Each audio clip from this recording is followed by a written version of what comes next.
we were very, very keen to be at this annual general meeting and to be the 1 year on. What I really want to do is just a reminder, and Alan wants to do the same, as to why we're in business and what it's all about, really.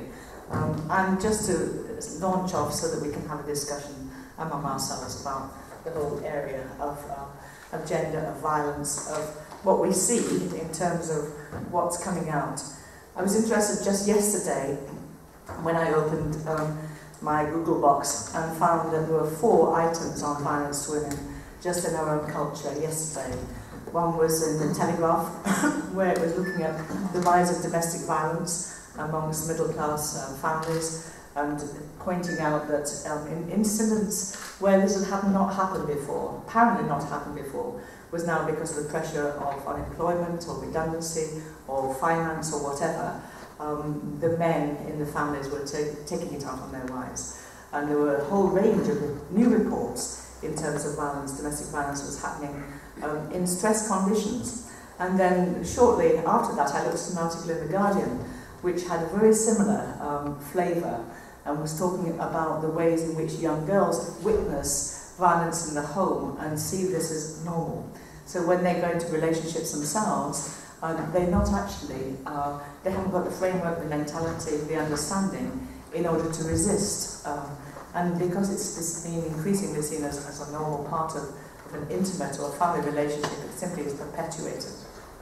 So I want to suggest, of course, along with all of us, that it's not normal. And first of all, I really want to call on Alan just to say something at this point, is that right? About really how he sees it as a man, looking at a whole new perspective about violence and about power. So, do you want to say something first?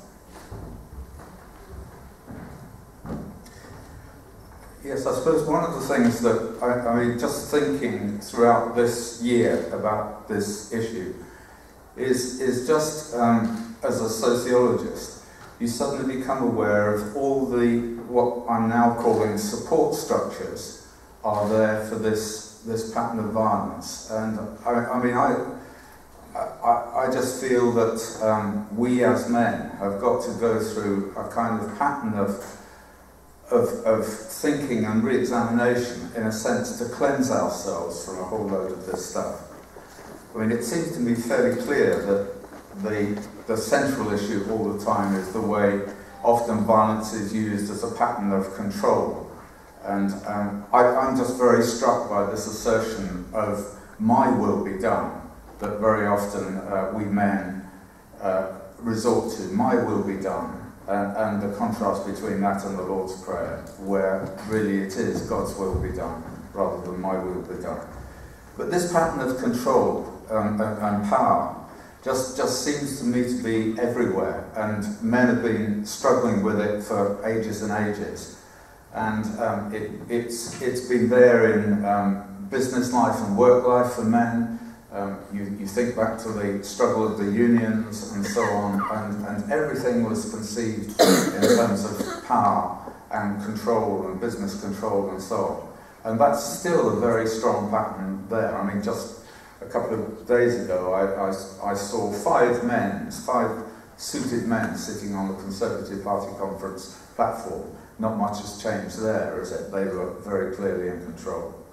So that was the pattern too. So that's a very big, a very important support pattern, and it's one that's there internationally.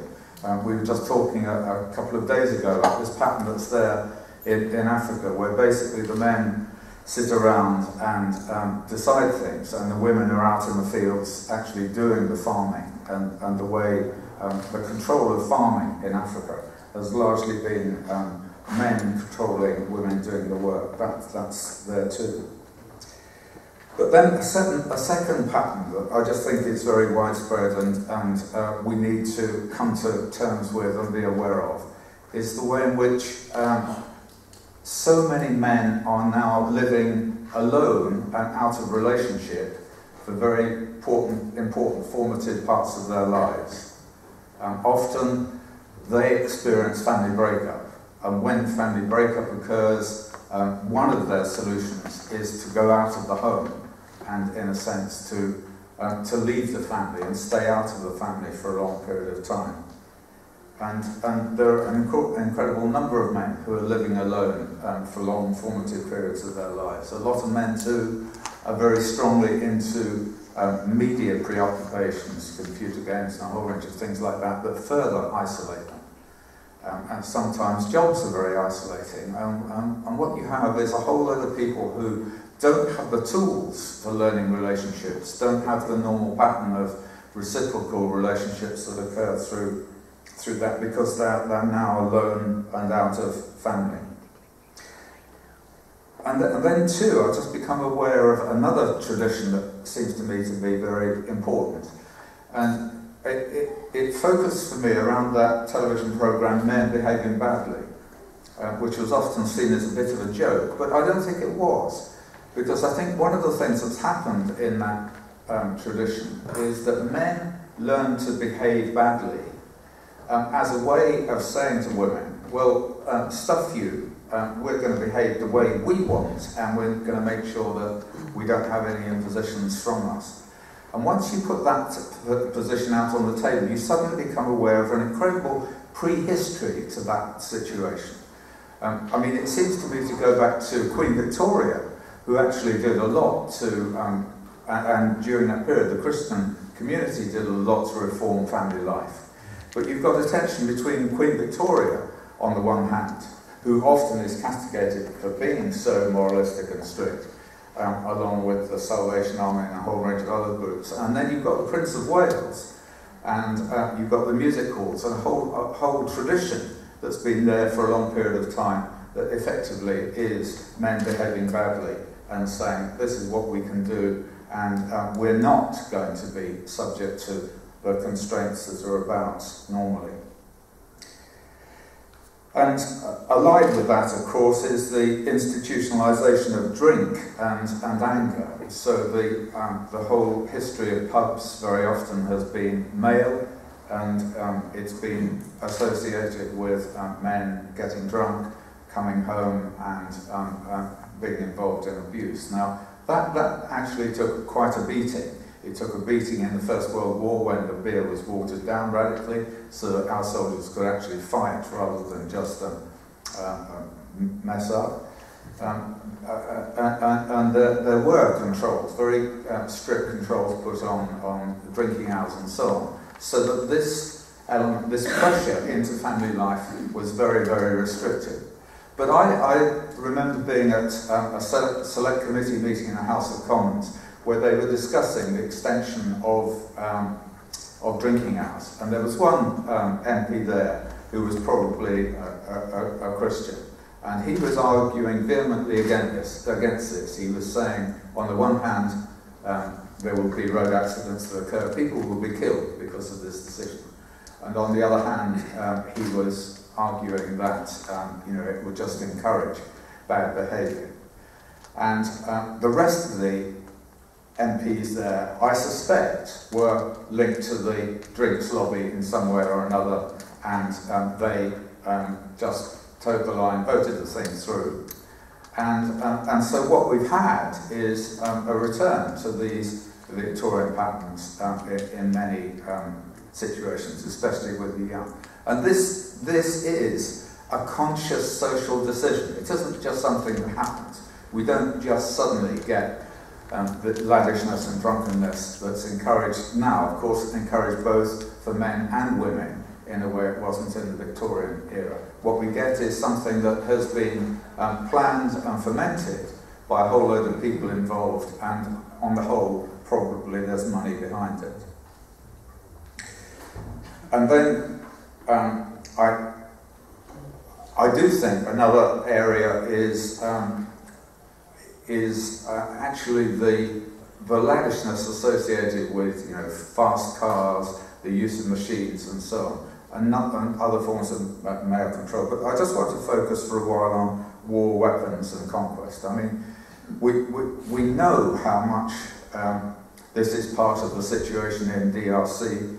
We know what rape associated with war is like, and how horrific it is. In almost all of the wars that we've had recently, we've seen patterns of abuse that have been very, very serious accompanied with that. And the source of the accompaniment is this sense of power and conquest that comes from weapons.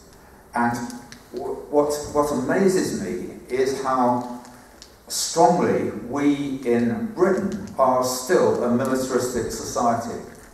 I mean, we obviously have the Iraq War, which we fought illegally, we fought on the basis of a lie, we formed against a disarmed country, and we formed basically so that we could have as much oil as we want and so on and so forth. It was an incredible unjust war, and when the report finally comes out, I think it's already with the Prime Minister, I mean, I think it should be a period of national shame when we face what has happened.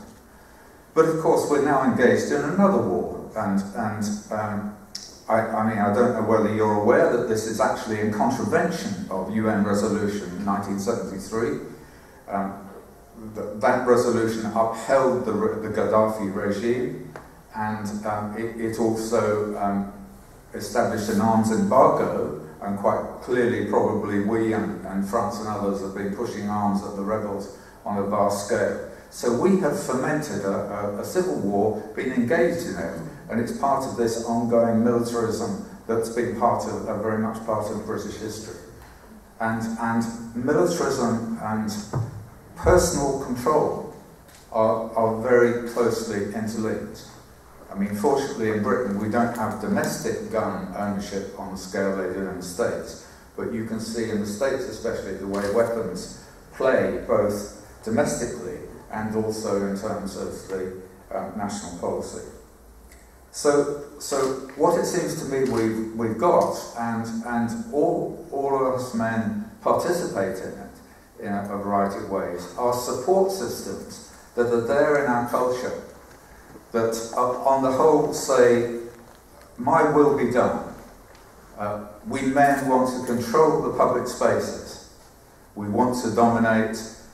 We want to make sure that whatever we want is met, and we've got the tools to do it. We've got the organisations to do it, and it's very, very powerful.